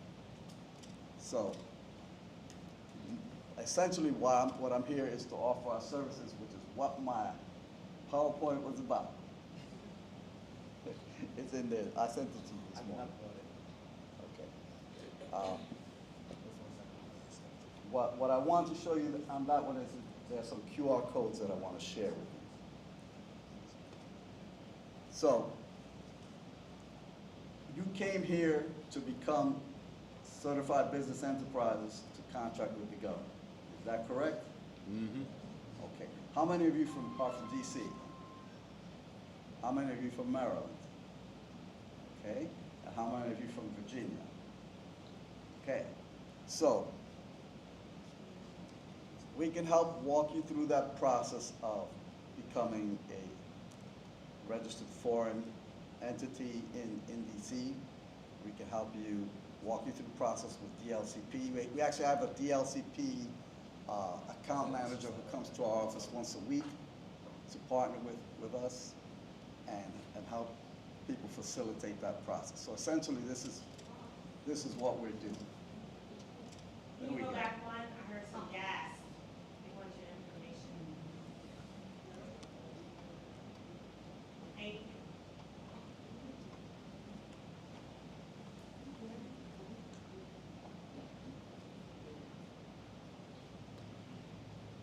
Just so you know, we're going to put up a QR code right after this presentation that will have all the PowerPoint slides.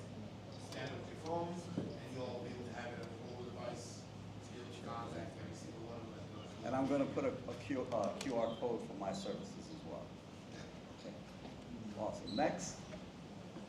So what I was telling you about our Financial Empowerment Center, we offer credit building loans, small dollar loans for people to establish your credit if your credit is not established. And we also have financial coaching if you're having trouble with your credit right now, and financial capability workshops. That links very closely with our business loan department, where you can access loans. And I'll talk about that in more detail. So we offer business advice, and we have a special cohort for women entrepreneurs with Just Women. Okay. So what we do in the technical assistance side is we help evaluate your idea if your idea is new.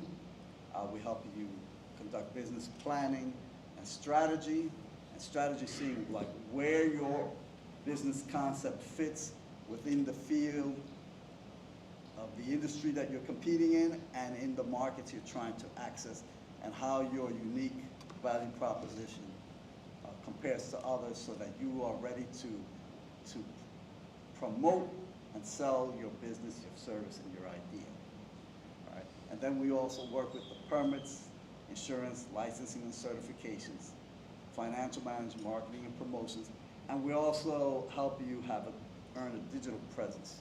Everyone here has a website, for example, but if you don't, we have a project that we're doing with GoDaddy that teaches you about digital marketing and helps you get a GoDaddy website for 2 years for free, and then after that you can access GoDaddy for 5 years at half the price. So it's part of an education project we have in partnership with GoDaddy. So once you get to my QR code, if that's something that interests you, shoot me an email, because that's going to start real soon. So if you don't have a website and you don't have an email, you're on the idea stage, we can help you there. But that part of that whole plan is to get you, a real solid business plan where you know how to sell your business before you get in the digital space, right? You have a real clear idea of what your why is, a real clear idea of your business identity, who your target market is, and how you're going to reach them, and what are your channels for communication, and what are your financials, right? In addition, we work on other aspects of marketing, like pricing and pricing strategy, etc. Next one, please.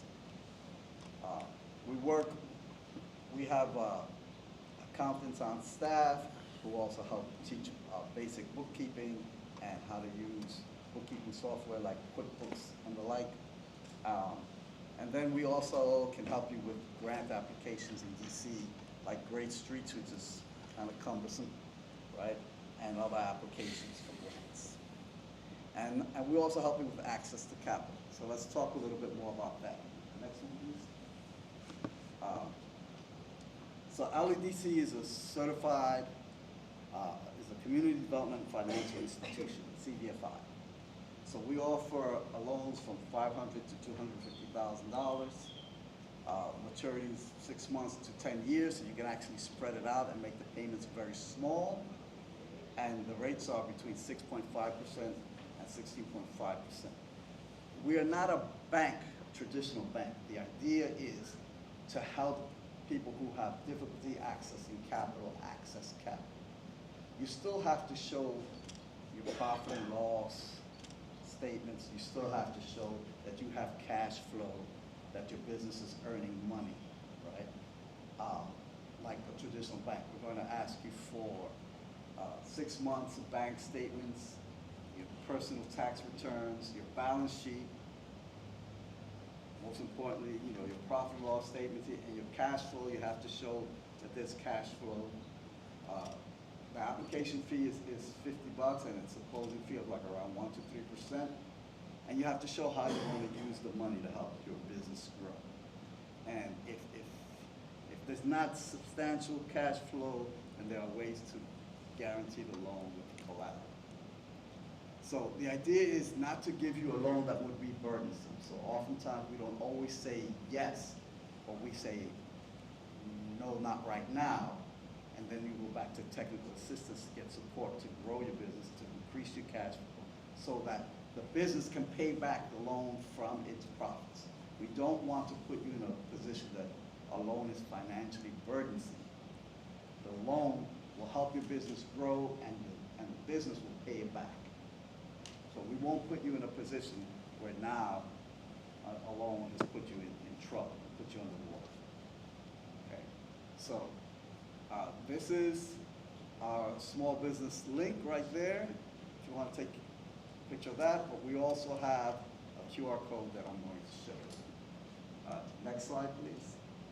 So that's my contact for small business development in DC, Maryland, and Virginia.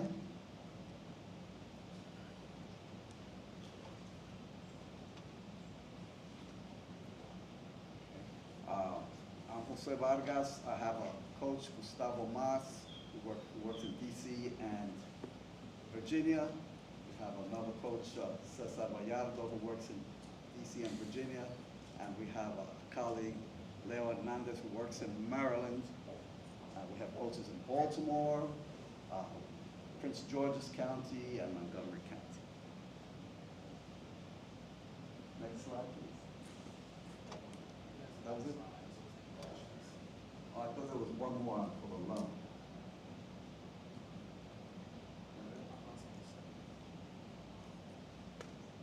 No worries. You could always contact me through it. Once you get on that website, you'll be able to access the loan department as well. Okay. So, like I said, I'm not going to get into the nitty-gritty of becoming a CBE or contracting or certifications now, but I can put you in touch with one of the coaches who will walk you through the process. And sometimes we develop entire groups of people to go through the process. So, any questions? Yes, ma'am. Yeah, thank you.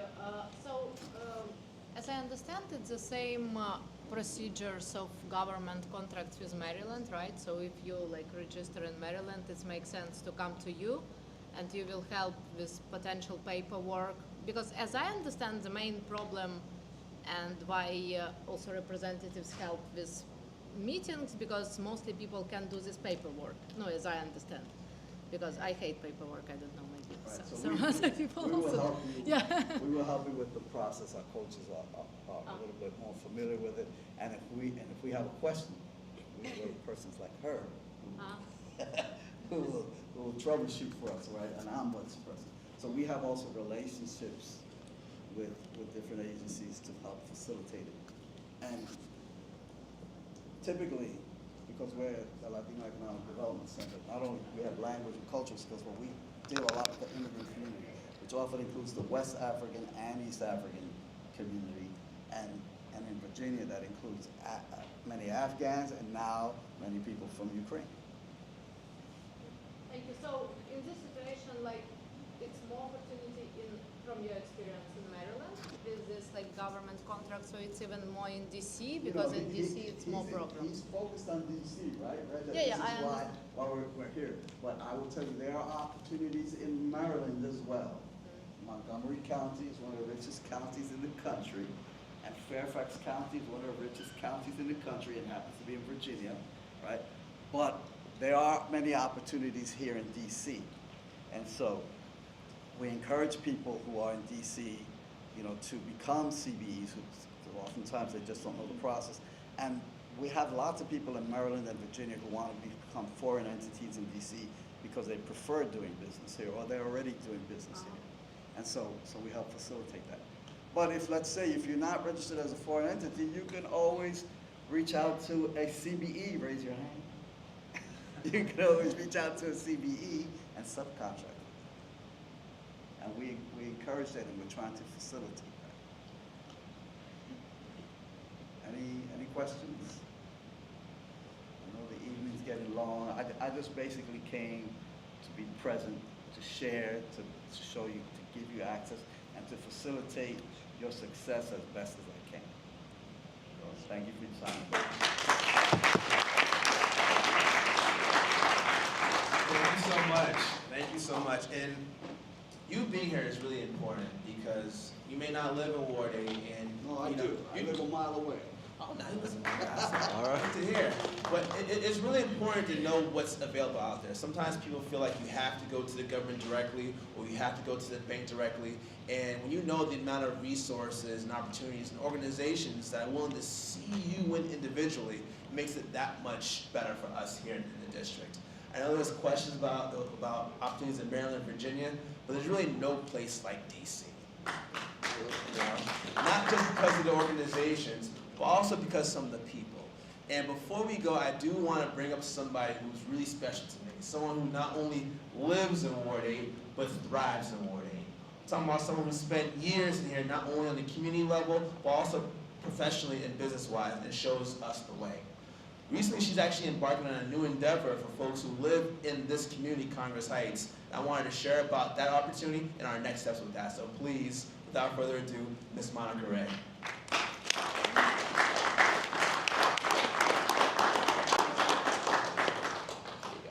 Thank you, Representative Oye. Thank you for being here and for sponsoring this event. As you said, it's so very important for all of us to have a thriving business community. So thank you so much for all that you do in this community. I'm happy to be here tonight. I am the president of the Congress Heights Community Training and Development Corporation. And I've been in this role for about 30 years, long time, my entire life in Congress Heights. But today, we are embarking on a new initiative to help preserve, fund, and support businesses in Congress Heights. And we're going to start the Congress Heights BID. A BID is a business improvement district, which really means not much other than there's a special taxing mechanism that allows us to leverage taxing revenue to support the business corridor.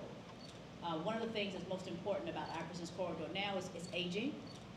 There are perceptions about who we are that we need to change. And then we have placemaking. How do we make sure that people come to Congress Heights? If you haven't heard, we do an Art All Night September 28th. And September 28th, if you can imagine, outside of this building on MLK Avenue, there'll be about 20,000 people in Congress Heights.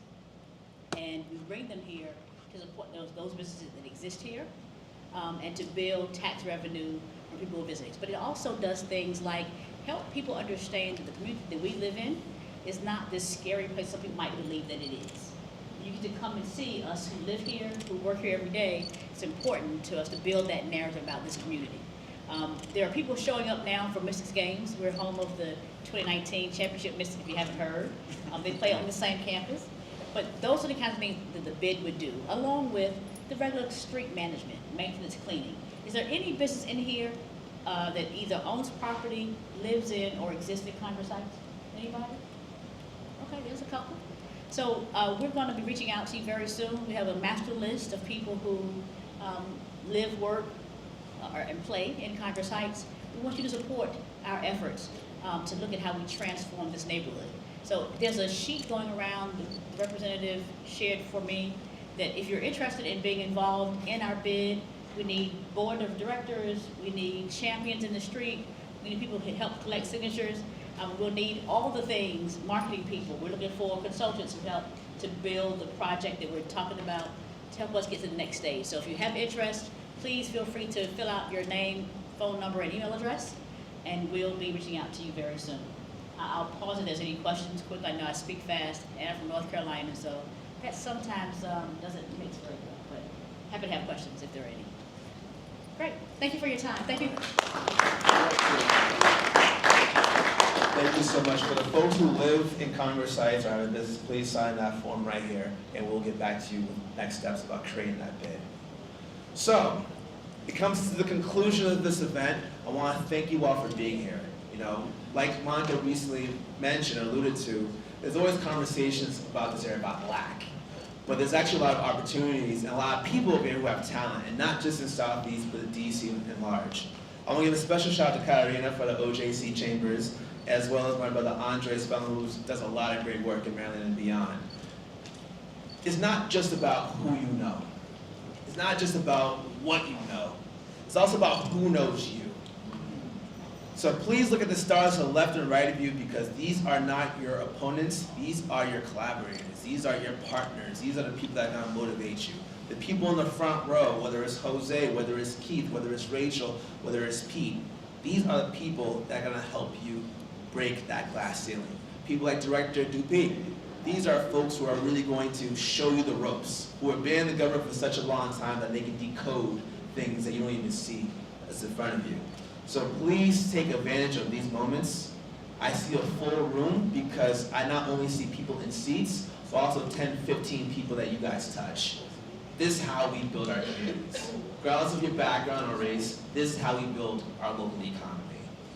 The government wants us to win, because there's no better thing than us to do be on stage saying, thank you this person, thank you that person. So please take advantage of these opportunities, because the next 10 to 15 years are going to be built off the conversation we had in this room. The $5 billion, the $1.4 billion for CDEs can come to pockets, our own pockets, so we can develop our own communities. So thank you so much. We have about a few minutes left of this event. The close down of this building is about half an hour to an hour. So I want to thank you again for being here. I don't want to hold up too much of your time. It is a Wednesday evening, and thank you again for continuously support these events. My website is repoyedc.com if you want to follow my newsletter, or if you want to be first to know what's going on in this office and future events. repoyedc.com. And if you signed up for this event online, I'll also send out the link to all the presentations, so you'll be able to have everything in front of you. Thank you.